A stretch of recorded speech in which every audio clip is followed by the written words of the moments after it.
आज Doubtnut app download करें। Doubtnut पर अपने सभी गणित, रसायन विज्ञान, भौतिक विज्ञान और जीव विज्ञान के डाउट्स का करो सफाया।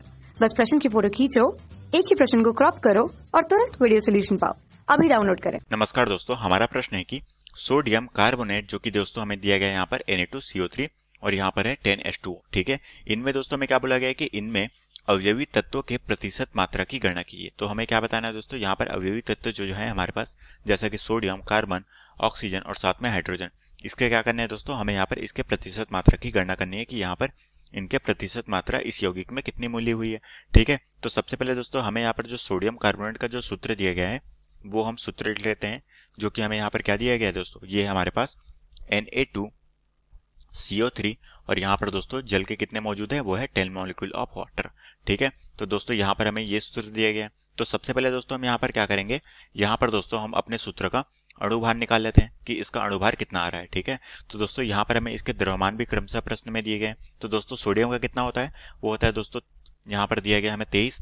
तो ये हो जाएगा दोस्तों, यहाँ पर सोडियम के 2 मॉलिक्यूल है, तो ये हो जाएगा 23 इंटू 2 प्लस दोस्तों कार्बन का कितना होता है, कार्बन का होता है 12, तो ये हो जाएगा 12 प्लस साथ में दोस्तों ऑक्सीजन के कितने परमाणु है, 3 है, और ऑक्सीजन का होता कितना है, वो है 16, तो ये हो जाएगा 16 इंटू 3 प्लस दोस्तों यहाँ पर है 10 मॉलिक्यूल, तो ये 10 का हो जाएगा दोस्तों 10। ठीक है, उसी तरह से दोस्तों यहाँ पर हो जाएगा हमारा ब्रैकेट, साथ में दोस्तों यहाँ पर है H के कितना होता है दोस्तों 1, और यहाँ पर इसके कितने परमाणु है, वो है 2, तो ये हो जाएगा 2, साथ में दोस्तों प्लस यहाँ पर ऑक्सीजन के कितने हैं, वो है 1, और ये हो जाएगी 16।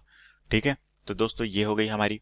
अब दोस्तों अब हम इसे सॉल्व करते हैं। हमारे पास ये यहाँ पर कितना आ जाएगा दोस्तों, ये आ जाएगा दोस्तों हमारे पास 3 दूनी 6 और ये हो गया 46, साथ में दोस्तों ये हो गया 12 और ये कितने हो गए दोस्तों, ये हो गई हमारी, ये हो गई, ये हो जाएगी दोस्तों 8 और साथ में हो गई 3 और 1 4, 48, साथ में दोस्तों यहाँ पर हो गया हमारे पास, इसे सॉल्व करेंगे तो ये हो जाएगी 16 और ये हो जाएगी 2, तो हमारे पास कितने आ गई, ये हो गई 18 और इंटू 10 ये हो गई 180। ठीक है, तो दोस्तों जब हम इसे सॉल्व करेंगे तो हमारे पास यहाँ पर अणुभार कितना प्राप्त होगा, जब दोस्तों हम इसे पूरा सॉल्व करेंगे तो हमारे पास जो अणुभार प्राप्त होगा वो होगा 286। ठीक है, तो दोस्तों जब हम इसे सॉल्व करेंगे तो हमारे पास कितना आ गया, वो आ गया 286। ठीक है, अब दोस्तों यहाँ पर हमें क्या बोला गया, अवयवी तत्वों के प्रतिशत मात्रा की गणना करनी है। तो अवयवी तत्व कौन कौन से है दोस्तों, वो है हमारा हाइड्रोजन, ऑक्सीजन, कार्बन और हमारा सोडियम। ठीक है, तो एक एक करके दोस्तों हम यहाँ पर इसके क्या निकाल लेते हैं, इसके अवयवी तत्वों के प्रतिशत में मात्रा निकालते हैं कि इसकी प्रतिशत मात्रा किसकी है, कितनी है। ठीक है, तो सबसे पहले दोस्तों हम यहाँ पर किसके निकालेंगे, सबसे पहले दोस्तों हम यहाँ पर हाइड्रोजन की प्रतिशत मात्रा निकाल लेते हैं। ठीक है, तो हमारे पास हो जाएगी हाइड्रोजन की प्रतिशत मात्रा। ठीक है, तो दोस्तों हाइड्रोजन की प्रतिशत मात्रा क्या हो जाएगी, वो हो जाएगी दोस्तों हाइड्रोजन की मात्रा, ठीक है, हमारे यौगिक में उपस्थित हाइड्रोजन की मात्रा, कि हमारी हाइड्रोजन कितनी मात्रा में है, और साथ में दोस्तों इसे हम डिवाइड करेंगे किससे, हमारे अणुभार से, जो कि हमारे यौगिक में दिए गए हैं। तो ये दोस्तों हमने जो अणुभार निकाला है उसे हम भाग देंगे, और दोस्तों यहाँ पर परसेंट को कैलकुलेट करना है तो हमें क्या करना पड़ेगा, 100 का गुणा करना पड़ेगा। ठीक है, तो ये हो जाएगा दोस्तों हमारा हाइड्रोजन। तो दोस्तों हम यहाँ से हाइड्रोजन की प्रतिशत मात्रा निकाल लेते हैं। तो यहाँ पर दोस्तों हमारी हाइड्रोजन की प्रतिशत मात्रा कितनी है, दोस्तों हमारे पास है हाइड्रोजन की मात्रा, जो कि हमने यहाँ पर क्या लिया है, H2, जो कि दोस्तों हमारे पास कितनी है, वो है दोस्तों यहाँ पर 1 इंटू 2, साथ में दोस्तों कितने मॉलिक्यूल है, 10 मॉलिक्यूल है।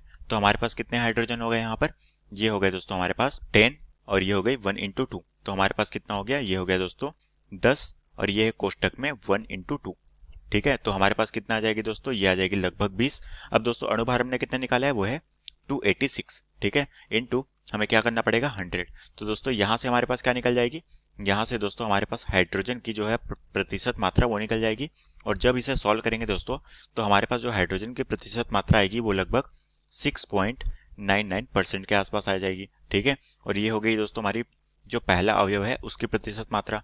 अब दोस्तों हम इसी तरह से किसका निकालते हैं, यहाँ पर हम ऑक्सीजन के लिए निकालते हैं कि इसका ऑक्सीजन में इसका प्रतिशत मात्रा कितनी है। तो दोस्तों ऑक्सीजन के लिए क्या हो जाएगा, ऑक्सीजन, ठीक है, तो ऑक्सीजन की प्रतिशत मात्रा की गणना कर लेते हैं।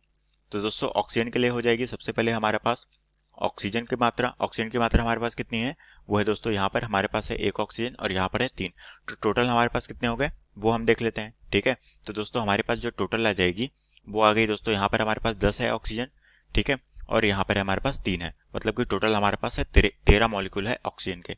तो ये हो गई हमारे पास 13 इंटू ऑक्सीजन का कितना होता है दोस्तों, वो होता है हमारे पास 16। ठीक है, तो ये हो जाएगी 13 इंटू 16 बटे हमारे पास क्या होगा अणुभार कितना है वो है हमारे पास 286 इंटू 100, क्योंकि हमें यहाँ पर परसेंट में ज्ञात करना है। तो यहाँ से दोस्तों हमारे पास क्या निकल जाएगी ऑक्सीजन की परसेंट, जो कि हमारे पास कितनी आएगी, ये आ जाएगी दोस्तों हमारे पास 72.72। ठीक है, तो ये हो गई दोस्तों हमारे पास ऑक्सीजन की मात्रा निकल गई। अब इसी तरह से दोस्तों हम यहाँ पर कार्बन की मात्रा निकाल लेते हैं कि हमारे पास कार्बन की मात्रा कितनी आ रही है। ठीक है, तो दोस्तों मैं यहाँ पर इसकी मात्रा निकाल लेता हूँ, जो कि होगी हमारे पास कार्बन की मात्रा। ठीक है, तो दोस्तों यहाँ पर हमारे पास जो कार्बन का परसेंटेज होगा वो किस तरह से निकलेगा, यहाँ पर दोस्तों हमारे पास कार्बन की मात्रा जो कि यहाँ पर कितनी है वो है दोस्तों यहाँ पर है, जो कि कितनी है वो है 12। ठीक है, तो दोस्तों हम कह सकते हैं कि कार्बन की मात्रा किस तरह से निकलेगी, वो आ जाएगी 12 बटे हमारे पास अणुभार कितना है वो है 286 इंटू 100, क्योंकि हमें यहाँ पर परसेंट निकालना है। तो यहाँ से दोस्तों हमारे पास क्या निकल जाएगी कार्बन की परसेंटेज, जो कि कितनी आएगी वो आएगी 4.19%। ठीक है, तो यहाँ से हमारी निकल गई कार्बन की प्रतिशत मात्रा। ठीक है, अब दोस्तों हम यहाँ पर देखते हैं कि यहाँ पर हमें कौन सा अंतिम बच गया वो है सोडियम। तो यहाँ पर हम सोडियम की मात्रा निकाल लेते हैं। ठीक है, तो दोस्तों हमारी जो सोडियम है वो कितना उपस्थित है दोस्तों, ये यहाँ पर अगर हम देखें तो सोडियम का परमाणु है जिसकी संख्या कितनी है वो है 2। तो हमारे क्या हो जाएगा 23 इंटू 2, तो ये हो जाएगी दोस्तों हमारे पास 23 इंटू 2। और दोस्तों हमारे पास अणुभार कितना है वो है 286, तो ये हो जाएगा हमारा 286 इंटू 100। ठीक है, तो दोस्तों जब हम इसे सॉल्व करेंगे तो हमारे पास जो Na की परसेंट मात्रा आएगी वो आएगी लगभग 16.08%। ठीक है, तो हम कह सकते हैं कि यहाँ पर हमारे पास सोडियम की जो प्रतिशत है वो 16.08% आएगी। और यही दोस्तों हमें प्रश्न में पूछा गया था कि हमें इसके सभी अवयव के बारे में इसकी प्रतिशत मात्रा निकालनी थी, और यही दोस्तों हमारे प्रश्न का उत्तर है। तो आशा करता हूँ दोस्तों आपको यह प्रश्न समझ आया होगा। धन्यवाद। कक्षा 6 से 12वीं से लेकर नीट, IIT, JEE वो एडवांस के लेवल तक 1 करोड़ से ज्यादा छात्रों का भरोसा। आज ही डाउनलोड करें डाउटनेट ऐप या व्हाट्सएप करें अपने सारे डाउट्स 8400 400 400 पर।